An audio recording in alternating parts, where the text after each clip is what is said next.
Então, sejam bem-vindos aí a mais um encontro de leitura aberta. Um encontro para a gente falar, estudar um pouquinho o texto da interpretação dos sonhos, que é o texto que a gente está aqui acompanhando atualmente. É esse texto que eu estou partilhando aqui com vocês um pouquinho toda semana, tá bom? O texto são volume 4 e 5, né? Isso, 4 e 5 no caso da Imago, né? A parte 1 no volume 4 e a parte 2 no volume 5. E aí, em cada autora vão ter suas diferenças. Recentemente lançou na Autêntica, tá a capa, pelo menos, está bem bonita, ainda não tive acesso ao livro físico, mas tem essa opção também na Autêntica, que é uma edição que a gente tem preferido usar na maioria das vezes. Grande parte das vezes eu acabo usando da Imago, porque eu tenho ela já há muito tempo, tenho o volume de todos da Imago, e tenho já muitas anotações aí de outros momentos, de outros estudos, mas vocês são livres, claro, para acompanhar o que vocês acharem melhor. Então, vamos lá, vamos seguir onde a gente parou na semana passada. Nós entramos no capítulo 5, o material e as fontes dos sonhos. E a gente vai continuar aí. Na versão do livro físico da Imago de 96, para quem tiver igual a minha, é página 206. Em PDF, que está lá no nosso grupo do WhatsApp, pode estar um pouquinho diferente, com certeza vai estar um pouco diferente a paginação, bem como em outra editora. Mas é só procurar pelo capítulo 5, que fica mais fácil de achar. E o Freud falou um pouquinho no último parágrafo sobre o amigo dele, uma conversa que ele teve com o Dr. Einstein, tá bom? E a gente vai seguir agora no parágrafo seguinte. O último ponto que ele levantou na análise desse sonho que ele está fazendo aqui é sobre a prancha colorida dobrada, tá bom? E a gente vai seguir aí, então, no próximo parágrafo, que é o primeiro do 206, é o próximo parágrafo aí, depois do parágrafo que começa com a prancha colorida dobrada e termina com Freud, aliás, falando da conversa dele com o Einstein, tá bom? Então, vamos lá, vamos prosseguir.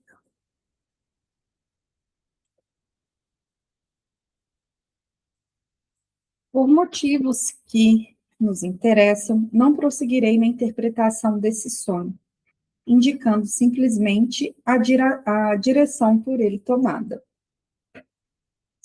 No decorrer do trabalho de análise, lembrei-me de minha conversa com o Dr. Einstein e fui conduzido a ela a partir de mais de uma direção. Quando levo em conta os assuntos abordados nessa conversa, o sentido do sonho se me torna inteligível. Todos os fluxos de pensamento que partem do sonho, as ideias sobre as flores favoritas de minha esposa e minhas sobre a cocaína, sobre a dificuldade do tratamento médico entre colegas, sobre minha preferência por estudar monografias e sobre minha negligência para com certos ramos da ciência, como botânica, todos esses fluxos de pensamento, quando levados adiante, acabavam por conduzir a uma ou outra das numerosas ramificações de minha conversa com o Dr. Einstein. Então, a gente está falando aqui da cocaína nesse contexto aqui do texto, no sentido anestésico, tá? No sentido do uso de um opioide como anestésico, que a gente falou semana passada, e só para reiterar aqui hoje também.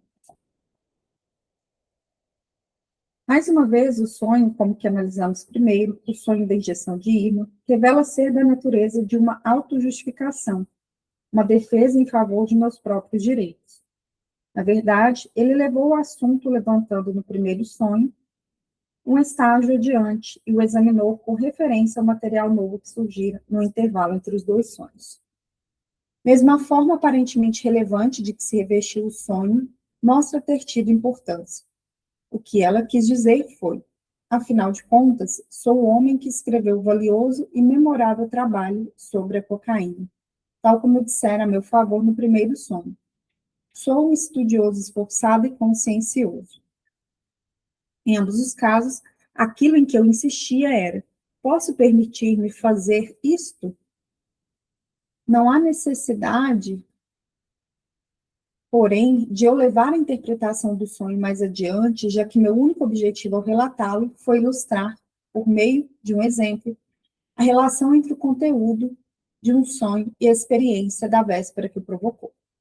Enquanto me apercebi apenas do conteúdo manifesto do sonho, ele pareceu estar relacionado somente com o único evento do dia do sonho. E lembrando que conteúdo manifesto é o que tem acesso. Conteúdo latente não é o mesmo que conteúdo latejante. Eu sempre reforço isso, porque vira e mexe, eu escuto essa coisa assim. Ah, aquilo que está latente na fala do paciente. Latente não é evidente, tá? Latente é o que está, embora a palavra possa parecer, né, da sensação de que significa isso, latente é o que não está em evidência, é o que está em segundo plano. Manifesto é o que é o conteúdo evidente. Mas uma vez efetuada a análise, surgiu uma segunda fonte do sonho em outra experiência do mesmo dia. A primeira dessas duas impressões com que o sonho se ligou era irrelevante, um fato secundário. Eu vi um livro numa vitrina, cujo título atraíra por um momento minha atenção, mas cujo assunto dificilmente me interessaria. A segunda experiência tivera um alto grau de importância psíquica. Eu mantivera uma boa hora de conversa animada com meu amigo oftalmologista, no decorrer da qual lhe dera algumas informações que estavam fadadas a afetar de perto a nós dois, e tinham se avivado em mim algumas lembranças que me haviam despertado a atenção para uma grande variedade de tensões internas em minha própria mente. Além disso, a conversa foi interrompida antes de sua conclusão, por causa dos conhecidos que se juntaram a nós. Devemos agora perguntar qual foi a relação das duas impressões do dia do sonho entre si e com o sonho da noite subsequente. No conteúdo manifesto do sonho, só se faz alusão à impressão irrelevante, o que parece confirmar a ideia de que os sonhos têm uma preferência por captar detalhes, sem importância da vida de vigília. Todas as correntes da interpretação, por outro lado, levaram a impressão importante, aquela que justificadamente agitara meus sentimentos. Se o sentido do sonho for julgado, como certamente só pode ser, o seu conteúdo latente, tal como revelado pela análise, um fato novo e significativo é inesperadamente trazido à luz.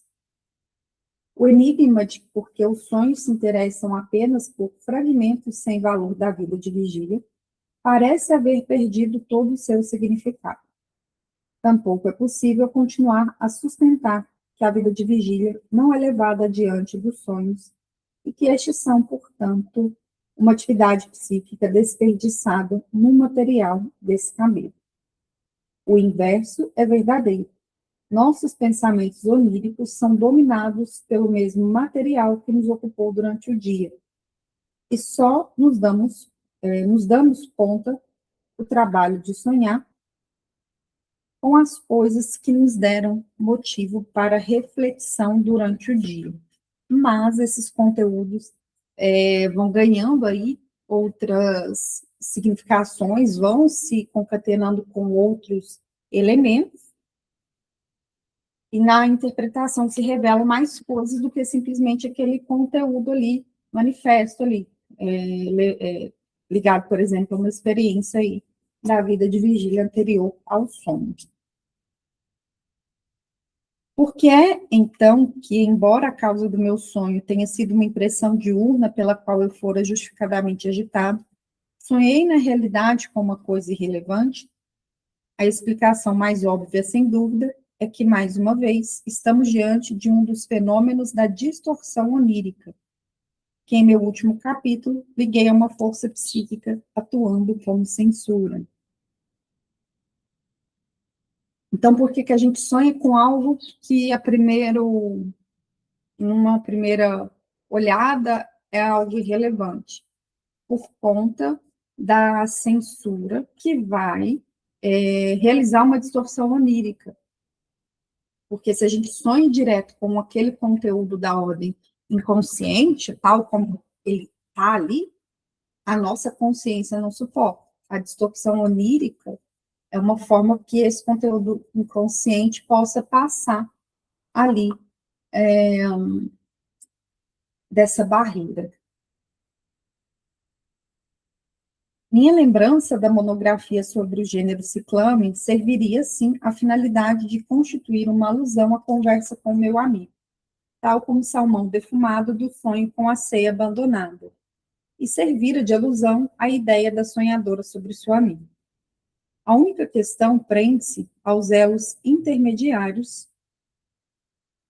que permitiram a impressão da monografia servir de alusão à conversa com o oftalmologista, considerando que, à primeira vista, não há nenhuma ligação óbvia entre elas.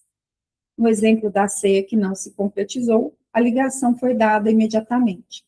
Sendo o prato predileto da amiga o salmão defumado, constituiu um integrante imediato do grupo de representações que tinham probabilidade de ser despertadas na mente da sonhadora pela personalidade de sua amiga. Neste último exemplo, houve duas impressões soltas, que, à primeira vista, só tinham em comum o fato de terem ocorrido no mesmo dia. Eu ouvira a monografia pela manhã e tivera a conversa na mesma noite.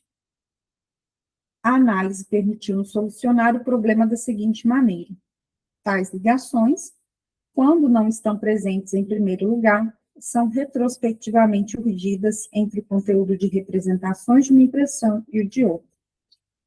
Já chamei atenção para os elos intermediários no presente caso, através das palavras que grifei em meu relatório da análise. Se não tivesse havido quaisquer influências de outro setor, a representação da monografia sobre a ciclame teria apenas conduzido, imagino eu, a ideia de ele ser a flor favorita de minha mulher, e possivelmente também ao buquê ausente da senhora L. É-me difícil imaginar que esses pensamentos de fundo teriam sido suficientes para evocar um sonho. Como nos diz o texto de Hamlet, Senhor, para dizer-nos isso era supérfluo, que algum fantasma deixasse a sepultura. Mas, vejam bem, foi-me lembrado na análise que o homem que interrompeu nossa conversa se chamava Gartner, que é jardineiro, né? E que eu havia pensado que sua mulher tinha uma aparência fluorescente.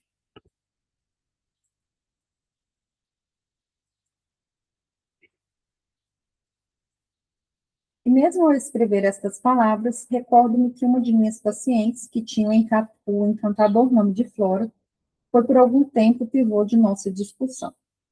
Esses devem ter sido os elos intermediários decorrentes do grupo de experiências daquele dia, a irrelevante e estimulante.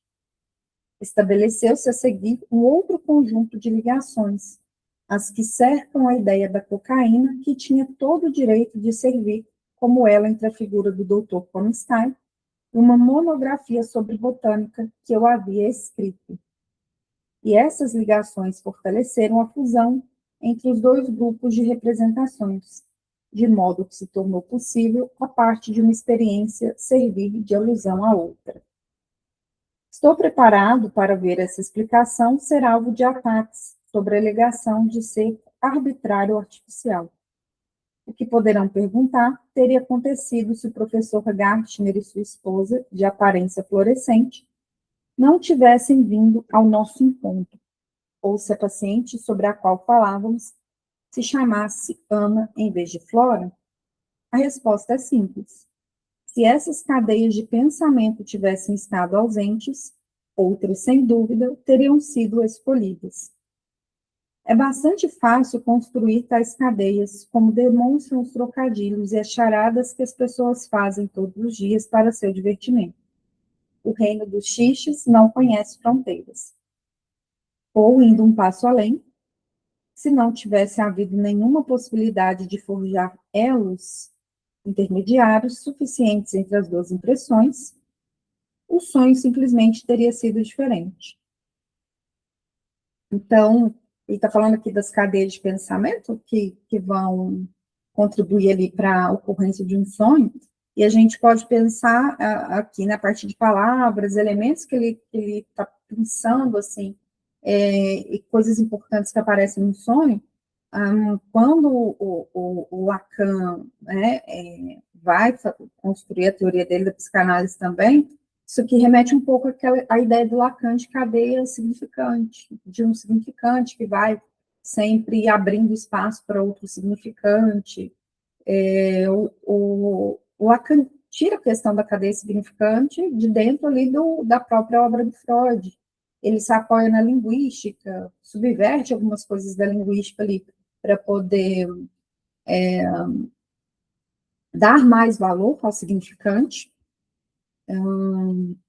E ele tira, ele não tira nada, do nada, né? Ele não tira o coelho assim da cartola, assim, magicamente. Tudo ele constrói a partir do Freud. Ainda, claro, a gente sabe que a teoria lacaniana, ela não é igual ao do Freud, senão não teria necessidade de ter uma outra teoria. Mas é interessante que a gente vai vendo, assim, como que o Freud fala de um ponto e como o Lacan fala, assim, e a gente pega esses pontos ali de intersecção.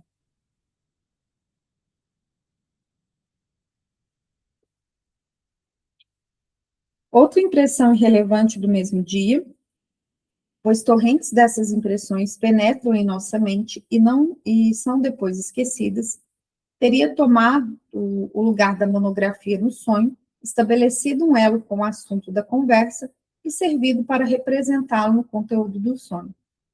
Visto que a monografia, e não qualquer outra ideia, foi, na verdade, escolhida para servir essa função, devemos supor que ela era a mais adequada à ligação.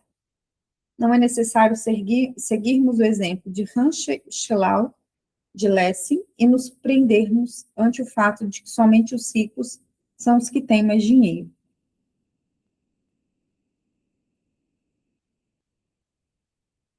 Ele está se referindo a um autor, tá? Eu não conheço esse autor aqui, eu não tenho lembrança também da outra vez que eu estudei, para poder contextualizar melhor para vocês, tá? Um processo biológico pelo qual, segundo nossa exposição, as experiências irrelevantes tomam o lugar das psiquicamente significativas, não pode deixar de despertar suspeita e espanto. Será nossa tarefa, num capítulo posterior, tornar mais inteligíveis as peculiaridades dessa operação aparentemente irracional. Nesse momento, estamos apenas interessados nos efeitos de um processo cuja realidade vime compelido a presumir, mediante observações inumeráveis e regularmente recorrentes feitas na análise dos sonhos. O que ocorre seria algo da natureza de um deslocamento de ênfase psíquica, talvez, por meio de elos intermediários. Desse modo, representações que originalmente só tinham uma carga fraca de intensidade recebem a carga de representações que eram originalmente mais intensamente catequizadas, né, carregadas aí de energia psíquica, que é o que esse termo, que a gente vê muito, pelo menos aqui na tradução da Imago, né, quer dizer. E acabam por adquirir força suficiente para lhes permitir forçar a entrada na consciência. Tais deslocamentos não constituem nenhuma surpresa para nós quando se trata de lidar com quantidades de afeto ou com as atividades motoras em geral.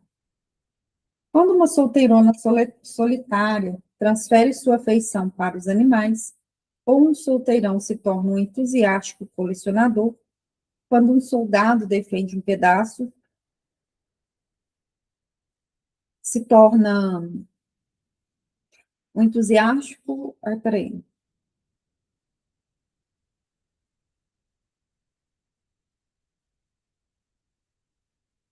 Quando um soldado defende um pedaço de pano colorido, uma bandeira, com o sangue de suas veias, Quando alguns segundos de pressão extra num aperto de mão significam a bem-aventurança para o namorado, ou quando, em Otelo, um lenço perdido desencadeia uma explosão de cólera, todos esses são exemplos de deslocamentos psíquicos aos quais não fazemos nenhuma objeção.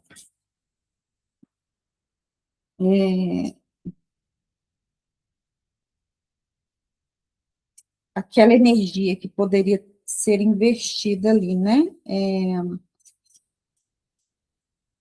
para um objeto sexual, para um parceiro ali, por exemplo, muitas vezes, quando essa energia não é investida, ela desloca para outra coisa. Então, é isso que ele está comentando aqui. E acho que dá para a gente pensar também numa questão de sublimação, mas a sublimação está mais ligada a realizações culturais, a educação, a energia libidinal, ela é utilizada para algo ali, em realizações que são favoráveis para a cultura. Então, estão muito ligadas, assim, a projetos, a construções educativas, por exemplo. Mas tem um ponto aqui de intersecção entre isso que ele está falando, desses deslocamentos e sublimação. Mas, quando ouvimos dizer que uma decisão quanto ao que alcançará nossa consciência e ao que será mantido fora dela, o que pensaremos, em suma, foi tomada da mesma forma e com base nos mesmos princípios, ficamos com a impressão de um evento patológico. E quando essas coisas acontecem na vida de vigília, nós as classificamos de erros de pensamento. Anteciparei as conclusões a que seremos posteriormente conduzidos para sugerir que o processo psíquico que vimos em ação no deslocamento onírico, muito embora não possa ser classificado de perturbação patológica, difere do normal e deve ser considerado um processo de natureza mais primária. Assim, o fato de o conteúdo dos sonhos incluir restos de experiências triviais deve ser explicado como uma manifestação da distorção onírica, por deslocamento. E cabe lembrar que chegamos à conclusão de que a distorção onírica seria o produto de uma censura que opera na passagem entre duas atividades físicas. É de se esperar que a análise de um sonho revele regularmente sua fonte de verdadeira, psiquicamente significativa na vida de vigília, embora a ênfase se tenha deslocado da lembrança dessa fonte para a de uma fonte relevante. Essa explicação nos coloca em completo conflito com a teoria de Robert, que deixa de ter qualquer serventia para nós. Pois o fato que Robert se propõe a explicar é um fato existente. Sua aceitação dele repousa no mal entendido, em sua não substituição do conteúdo aparente dos sonhos por seu significado real. E existe ainda outra objeção, se pode se levantar contra a teoria de Robert. Se fosse realmente da alçada dos sonhos aliviar nossa memória das sobras das lembranças diurnas através de uma atividade psíquica especial, nosso sono seria mais atormentado e mais trabalhoso do que nossa vida mental quando estamos acordados. E isso porque o número de impressões irrelevantes contra as quais nossa memória precisaria ser protegida é, sem sombra de dúvida, imensamente grande. A noite não seria longo bastante para lidar com tal massa. Porque durante o dia, às vezes, a gente não se dá conta, mas a gente está passando por diversos estímulos. Muitos estímulos. E isso a gente pode não lembrar, mas no nosso aparelho psíquico captou de alguma forma. Então, imagina, assim, a gente descarregar de tudo aquilo que a gente passou durante o dia e não tem importância, né? Teria que ter realmente uma noite infinita. A gente passa por milhares de processos que a gente nem se dá conta. Cognitivos, físicos, biológicos, a gente nem se dá conta do tanto de estímulo que a gente passa diariamente. É muito mais provável que o processo de esquecimento das impressões irrelevantes prossiga sem a intervenção ativa de nossas forças psíquicas. Não obstante, não nos devemos apressar e deixar de lado as ideias de Robert sem maior consideração. Ainda não explicamos o fato de uma das impressões irrelevantes da vida de vigília, uma impressão que data, além disso, do dia precedente ao sono, contribuir invariavelmente para o conteúdo do sonho. As ligações entre essa impressão e a verdadeira fonte do sonho no inconsciente nem sempre estão prontas para uso. Como vimos, elas só podem ser estabelecidas retrospectivamente no decurso do trabalho do sonho, com vistas, por assim dizer, a tornar viável o deslocamento pretendido. Portanto, deve haver alguma força imperativa no sentido de se estabelecerem ligações precisamente com uma impressão recente, embora irrelevante, e esta deve possuir algum atributo que a torne especificamente adequada para este fim. Se assim não fosse, seria igualmente fácil para os pensamentos oníricos deslocar sua ênfase para algum componente sem importância em seu próprio ciclo de representações. As seguintes observações poderão ajudar-nos a elucidar este ponto.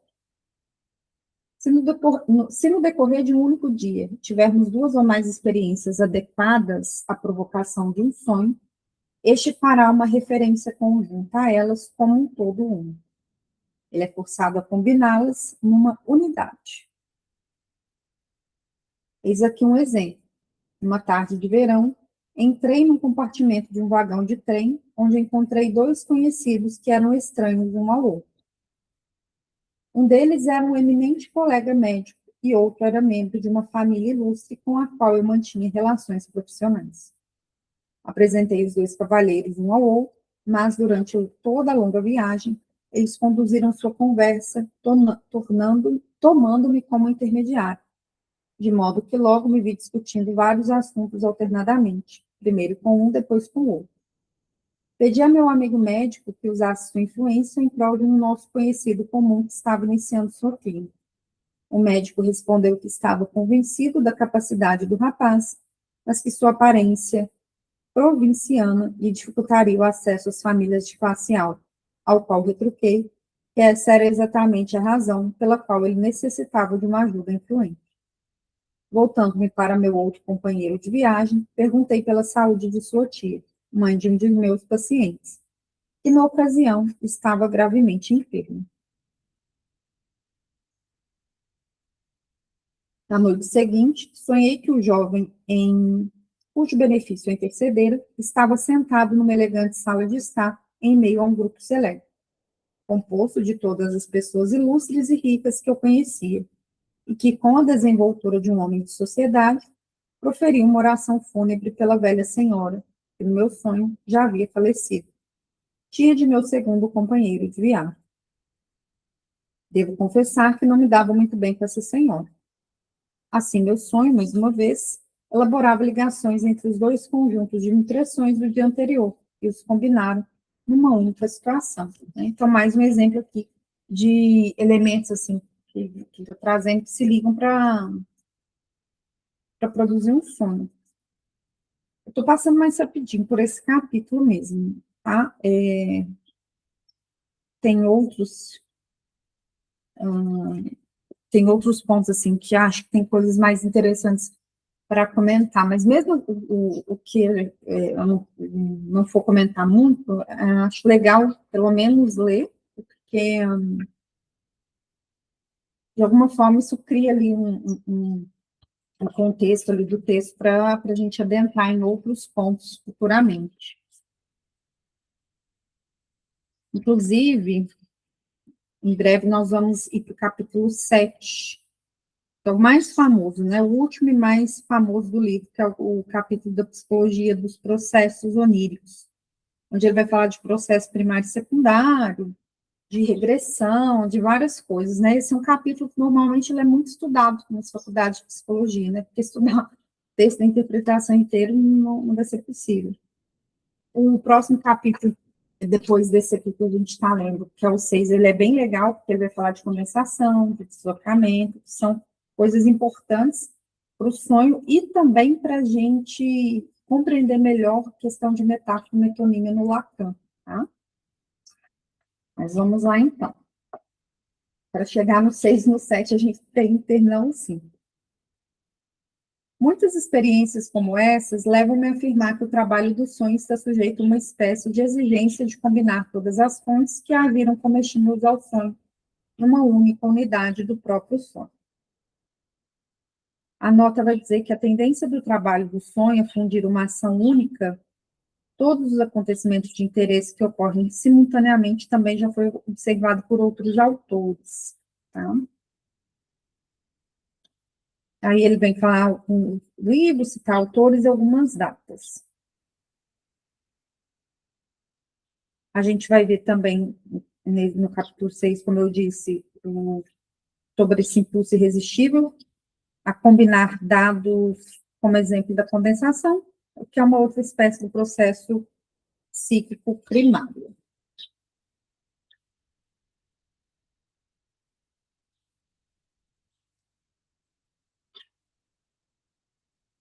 Passarei agora a questão de investigar se a fonte investigadora de um sonho, revelada pela análise, tem de ser invariavelmente um fato recente significativo, ou se uma experiência interna, isto é, a lembrança de um fato psiquicamente importante, um fluxo de pensamentos, pode assumir o papel de instigadora do sonho.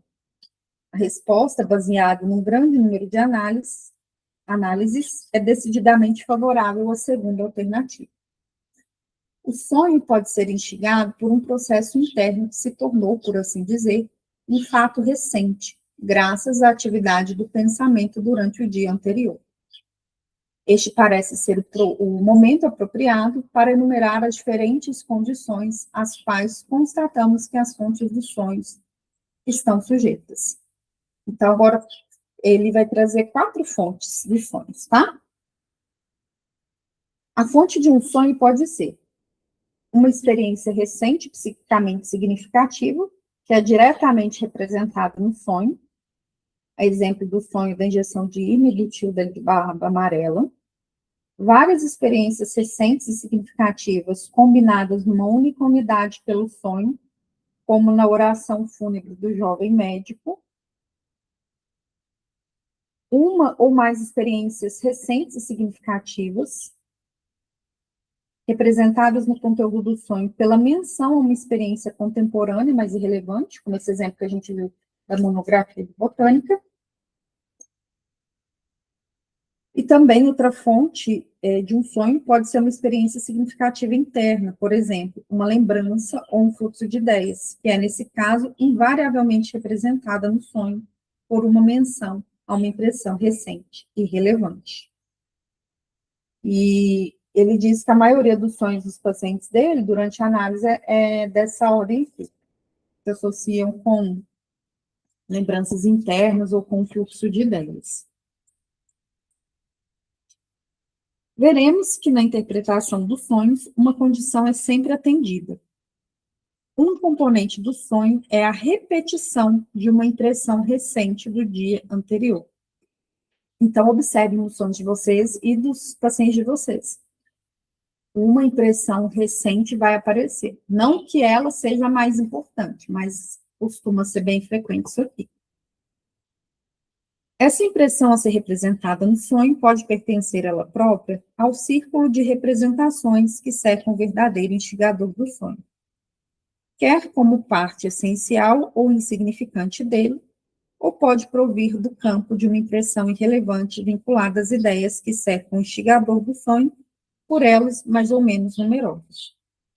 A aparente multiplicidade das condições dominantes é, na verdade, apenas dependente das alternativas entre um deslocamento ter ou não ocorrido. E vale a pena ressaltar que nos é facultado por essas alternativas explicar a gama contrastes entre os diferentes sonhos, com a mesma facilidade com que a teoria médica encontra uma possibilidade de fazê-los através de sua hipótese de células cerebrais que vão do estado parcial ao estado total de vigília.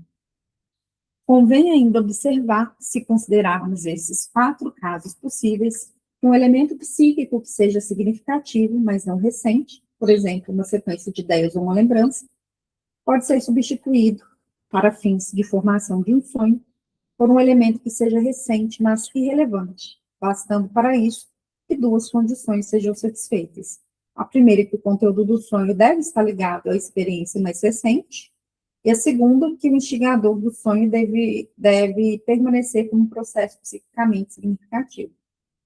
Então, algo de irrelevante costuma estar ligado com um processo, um conteúdo psicicamente significativo. Então, por que algo relevante aparece no sonho? Porque ele se liga a algo que é significativo. Só fazer uma anotação aqui, pessoal.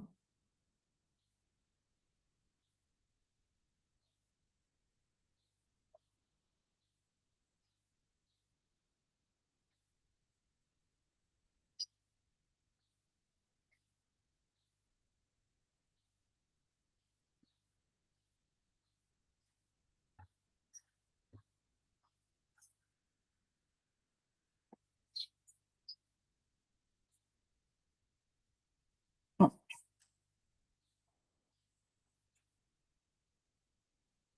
apenas no único caso, né, quando uma experiência recente psicamente significativa é diretamente representada no sonho, essas duas condições são satisfeitas por uma mesma e única impressão.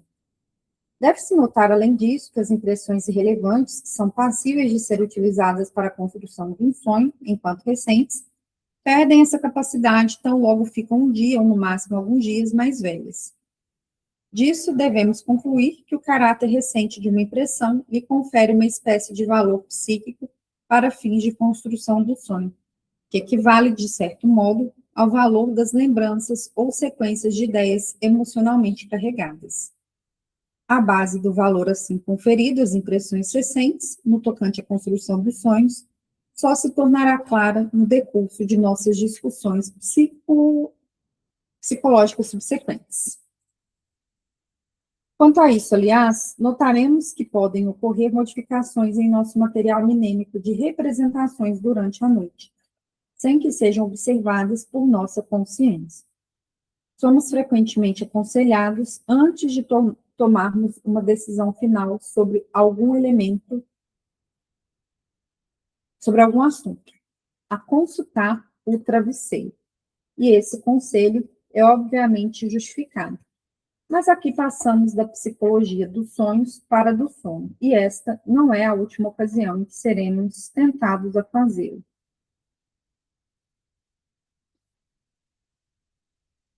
Entretanto, é possível levantar uma objeção que ameaça perturbar estas últimas conclusões. Se as impressões irrelevantes só podem penetrar no sonho, desde que sejam recentes.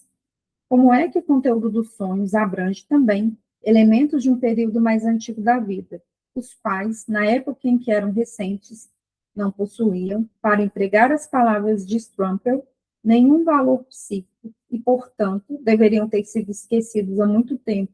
Em outras palavras, elementos que não são nem novos, nem psiquicamente significativos? Resumindo, a pergunta que ele faz aqui, né? Se essas impressões irrelevantes, elas só podem penetrar, né, os sonhos recentes, como que o sonho vai abranger também conteúdos mais antigos, que são elementos que não são novos e nem significativamente significativos? Vamos ver o que ele fala aqui sobre isso, então.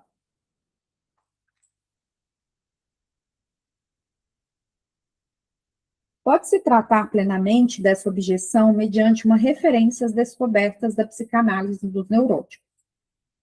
A explicação é que o deslocamento que substitui o material psiquicamente importante por material irrelevante, tanto nos sonhos como no pensamento, já ocorreu nesses casos, no período primitivo de vida em questão, e desde então se fixou na memória. Esses elementos específicos, que eram originalmente irrelevantes, já não são agora. Então, eles passam por alguma razão a ser relevantes. A partir do momento em que assumiram, por meio do deslocamento, o valor do material psicicamente significativo. Nada que tenha realmente continuado a ser irrelevante pode ser reproduzido no sonho. Então, respondendo a questão que ele coloca lá, como que algo irrelevante aparece no sonho. Então, nada realmente irrelevante pode ser reproduzido no sonho. Para algo irrelevante ser reproduzido no sonho, precisa passar por um processo de deslocamento, onde isso vai adquirir uma relevância ali no processo psíquico do sonhador. O leitor concluirá acertadamente, com base nos argumentos anteriores, que estou afirmando não existirem instigadores oníricos irrelevantes, e, por conseguinte, que não há sonhos inocentes. São essas, no sentido mais estrito e mais absoluto, minhas opiniões. Se deixar de lado os sonhos das crianças e talvez breves reações nos sonhos, as sensações experimentadas durante a noite. Afora isso, que sonhamos é manifestamente reconhecível como psiquicamente significativo, ou é distorcido e não pode ser julgado até que o sonho tenha sido interpretado, depois do que se verificará, mais uma vez, ser ele significativo.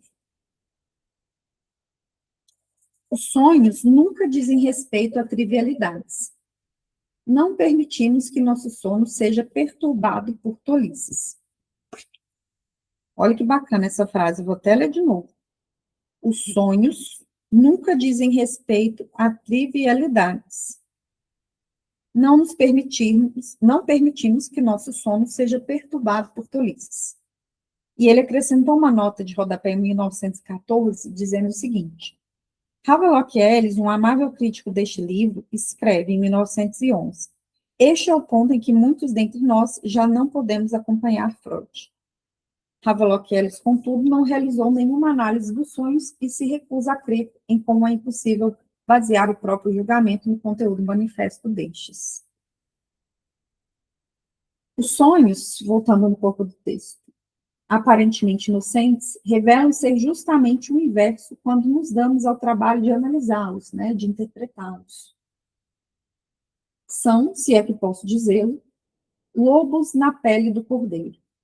Dado que esse é outro ponto em que posso esperar que me contradigam, e já que me apraz contar uma oportunidade de mostrar a distorção onírica em ação, selecionarei alguns sonhos inocentes de meus registros e os submeterei à análise. Os sonhos aparentemente inocentes revelam ser justamente o inverso quando nos damos ao trabalho de analisá-los. E frisar essa frase aqui novamente, tá? Então, agora, ele vai dar exemplo de sonhos tidos como sonhos inocentes. Ele vai dar vários exemplos aqui. São 5 sonhos. Contudo, porém, entretanto, como a gente não vai poder ler todos, e acho que mesmo para ler um, talvez a gente lesse um pouco correndo, eu vou pausar aqui a leitura nesse ponto. E no próximo encontro a gente volta aqui. E aí, na sequência, já começamos do capítulo 6, não? A parte B desse capítulo 5, tá? Estou aí com expectativa para chegar nos 2 últimos capítulos do texto, que são bem legais, né? Mas, como eu disse, a gente tem que passar anteriormente, né, pelo que vem antes, obviamente. E aqui um aviso, principalmente para quem não acompanha ao vivo, para quem está vendo aí no canal. Nós vamos ter um recesso de 3 semanas desses encontros de leitura aberta. Eu vou fazer viagens a trabalho, tentar no meio das viagens descansar um pouquinho, não tirei férias ainda nesse 2026, e não vai ser possível fazer os grupos nesse trânsito aí que eu vou estar, com a qualidade necessária. Portanto, nós vamos descansar desses encontros aqui por 3 semanas. Nós vamos, então, ficar sem encontro nos dias 6, 13 e 20 de agosto. E voltamos na última quinta-feira de agosto, dia 27, no mesmo horário, às 3 da tarde. E no mais, aproveitem o grupo do WhatsApp. Quem não está no grupo, entra aí por meio da descrição, porque lá eu compartilho os melhores trechos do estudo, compartilho novidades, alguma condição especial para algum estudo, alguma promoção de livro. Lá eu compartilho coisas legais que não estão aqui no canal, tá bom? E no mais, desejo um bom fim de semana, um bom descanso aí dos encontros nessas 3 semanas, e a gente se encontra em breve. Tchau, tchau.